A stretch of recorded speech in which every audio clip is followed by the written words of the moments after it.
Bulgar Showbiz Interviews. December Avenue is ito yung first major concert niyo sa MOA.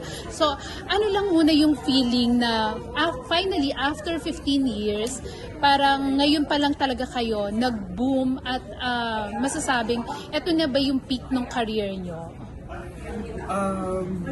Hindi po namin sasabihin na it's our peak. Hindi po kasi namin tinitignan yung gano'n. As much as possible, dire-diretso lang po kami. Kumbaga parang mas gusto nga namin na ganito lang na straight na kami. Kasi, Chill lang. Yeah, chill lang. Kasi pag nagpunta ka na sa taas, wala ka naman ibang pupuntahan kundi pababa lang din. So, it's much better po para sa amin na tuloy-tuloy lang, diretso lang tayo, kalma lang tayo. Hindi naman natin kailangan magmadali, no? Nothing to rush about.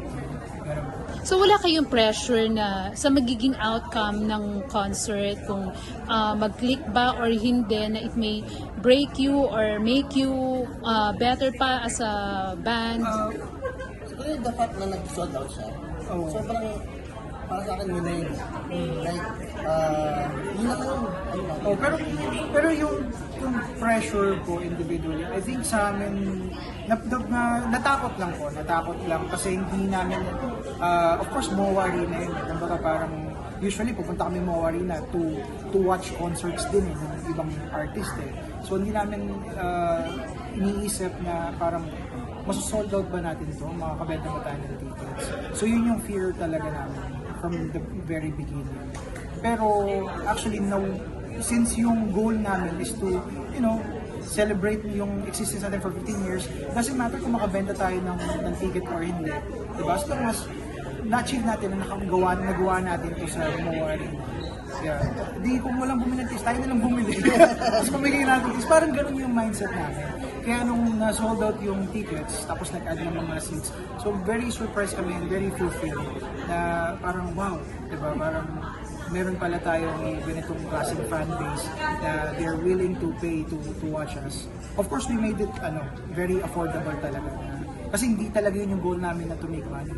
It's a celebration and we're giving back it to the fans. Pero bakit hindi, yun nga yung tanong kanina, bakit hindi na lang ginawang free concert kung parang celebration na rin lang naman ang anniversary niyo?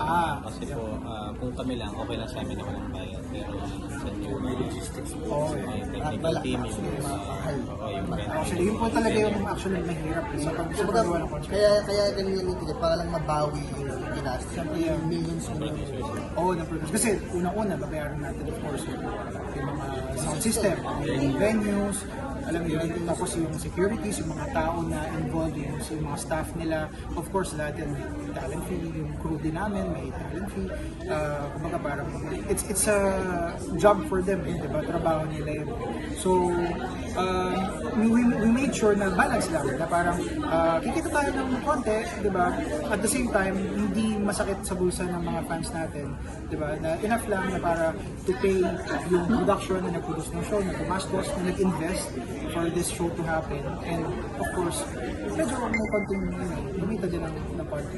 So after MOA ba, willing pa rin kayo to perform in a smaller venue? Like yung mga bars na... We pinaplanan po namin na at least siguro once a month meron kaming mga bars pa rin. Kasi doon kami nag-start eh. And mas masarap po kasi yung pakiramdam na tumutugtog ka sa maliit na venue because mas totoo yung interaction mo with the fans eh. Kasi kumbaga parang, alam ba, lalabas ka para lang magpahangin or magsigarilyo. Yung fans is, alam mo yun, nandyan lang, lalapitan ka, kausapin ka. Kasi nagkakaroon kayo ng engagement talaga. Yeah, unlike sa mga big festivals na parang, siyempre, may mga barricades, tapos may mga security na hindi mo naman na makokontrol na makinig. Talaga. So mas gusto niyo yung gano'n, yung nakakausap niyo yung mga fans niyo? Once in a while, yeah, mas masarap sa pakiramdam kasi parang, alam mo yun, mas makikilala mo yung mga taong nakikinig sa'yo at naniniwala sa'yo. So parang you get to know them, parang, okay, so malaman meron pala mga totoo dyan, meron mga iba-ibang demographics, iba-ibang trabaho, iba-ibang pinagalingan. So hindi nyo na-feel na pag nasa public place kayo na invade yung privacy nyo? Like when you're eating in a restaurant or nasa park kayo or nasa mall, then someone will approach you and will ask for a picture. Okay lang sa inyo yung gano'n? Yeah, okay lang. Pero kami kasi hindi kami yung type of celebrity na gano'n. Na magkakagulo like, Oo, like parang Daniel Padilla, hindi ganun. hindi kami ganun. Like, meron makakakilala sa amin, pero hindi yun to the point na parang dudumugin kami ng ano.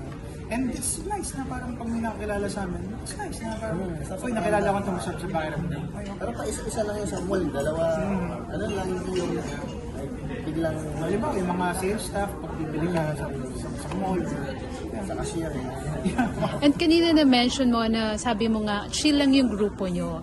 And for 15 years, parang andito pa rin naman kayo, di ba? Pero dumarating ba din kayo sa point and accepted nyo rin ba? If ever, in case, ang dami kasing bagong banda ngayon na dumating yung point na sabihin, ay, laos na kayo. Or meron ng bagong gusto yung mga tao. Napaghandaan nyo na rin ba yung gano'n? Kasi simula naman kami na laos kami. Sinatubig ka na ba? Mas hindi na tayo laos masyado. Kasi 10 years kami bago kami nagkaroon ng hits mo. So parang hindi na kami magugulat kung parang hindi na kami kilala or yun nga yung sabi niya laos, di ba? Tama sabi ni Zen, okay lang kami na nandito lang. Kasi kung nandiyan ka pa, wala naman palagi na sa taas Bago siya. So okay lang kami nandito na nandiyan pa rin yung mga tama. Oh, saka ano siya inevitable na yung mga may mga bagong artist na darating na mas magaling talaga sa lahat. Kumbaga parang you have to accept it, di ba? And of course, parang kanya-kanyang time naman yan. So, since siguro nandito pa kami sa time namin, then much better na i-enjoy namin itong moment na habang nandito. And sa tingin ko naman, wala kami magiging regrets in the future kung sakaling. Mas maganda naman naiintindihan mo yung na once na pinasok mo to, alam mo naman to, alam Na hindi siya forever. So, alamin mo yun. Kumbaga parang huwag mo yung para handa ka. Ay, last question na lang po. Pero, trivia na lang, last na lang. Was there a time na na-feel nyo ba na medyo nabastos kayo sa isang show? Because you parang tinitingnan nila kayo as a lesser star? Or Wala naman pa. wala naman? So far, Lahat, parang naging kaibigan namin lahat ng artist. saka yun nga, lagi namin iniisip na yung mga organizers, yung mga artists na kasabay namin every show, maliit lang yung industry So, makakatrabaho mo sila kung hindi bukas sa isang araw. Kaya, it's important na alam namin sa sarili namin na you have to be nice.